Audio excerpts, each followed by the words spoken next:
And it's great to see so many of you here. A lot of you I've met with over the past few months in finalising the strategy development and getting it published and to the point where it is today.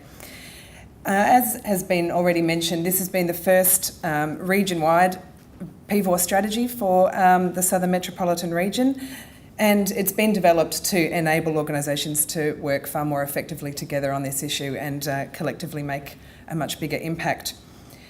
There's a whole lot of fantastic work already going on across the region, but as I'm sure you're aware, it stems from a range of different organisations, funded sometimes for very short periods of time, and with varying criteria attached to those funding sources as well. But we do know that achieving change needs much more long-term, consistent and coordinated initiatives, and this strategy will be the mechanism to enable us to achieve that in the region.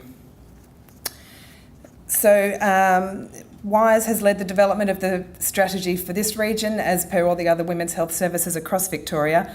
It's been an inclusive process with two large workshops held last year. Many of you here would have participated in one or both of those, and with over 25 organisations represented, which is fantastic. So as the output of those workshops was that we collectively agreed the vision for the region, the guiding principles of the strategy and the strategic pillars, and that is what the document has been built around. The document's been informed by the current policy context, and we've made sure that it aligns and is consistent with the national and statewide policies and structures as well, which is illustrated on the next slide. It's probably a bit tricky to see from up the back, but this is explained in the document. This infographic appears there as well, but it just demonstrates how the sub-regional PVOR strategies and plans that already exist within many organisations here and in the PCPs will feed into this region-wide plan, which in turn feeds into the Victorian Action Plan to address violence against women, and no doubt the next action plan that will come out of the Royal Commission, and then in turn the national plan to reduce violence against women and change the story from Our Watch. So it's all mutually reinforcing.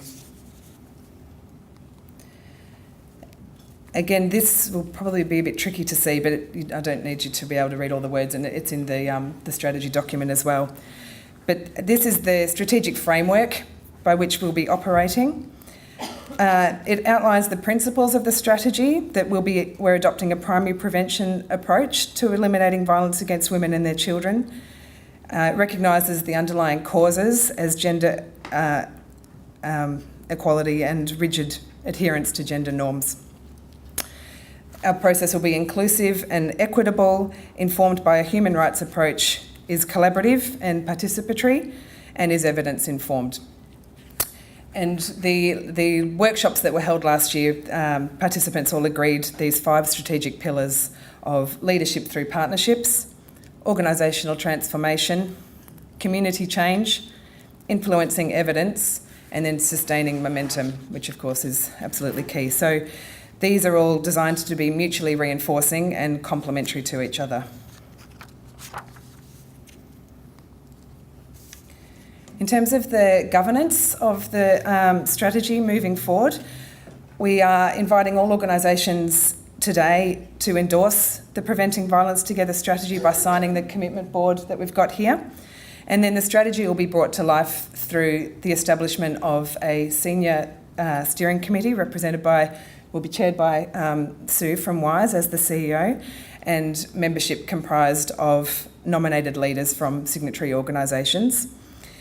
They will then be supported by a community of practice, which will be made up of nominated practitioners in this space from each of the organisations who are participating. They'll be responsible for then implementing the strategy actions. As Sue has mentioned, WISE will be providing the ongoing support to the process, as well as designing the evaluation evaluation framework to ensure that we're constantly assessing how we're going and that we're reviewing our progress. The first meeting of the steering committee will take place in the coming weeks, so those of you who have indicated that you wish to be on that committee will receive an invite shortly. Finally, I just wanted to highlight the key benefits for organisations participating in the Preventing Violence Together strategy. First of all, the breadth and depth of organisations involved is fantastic. We've got over, I think, 27 organisations from across the region who are all demonstrating their willingness to be involved in this process. And that means that we have a fantastic opportunity to identify shared opportunities for working together, joint funding opportunities, sharing policies and strategies, and of course that expertise and learning that will be around the table. It'll enable us to take a consistent and joined-up approach which is evidence-informed, as well as providing the impetus for collective awareness raising and engagement with communities.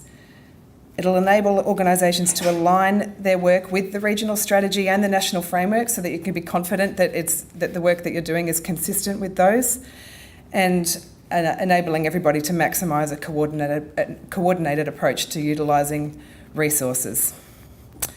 So on that note, I'll hand back to Sue to introduce our keynote speaker. Thank you.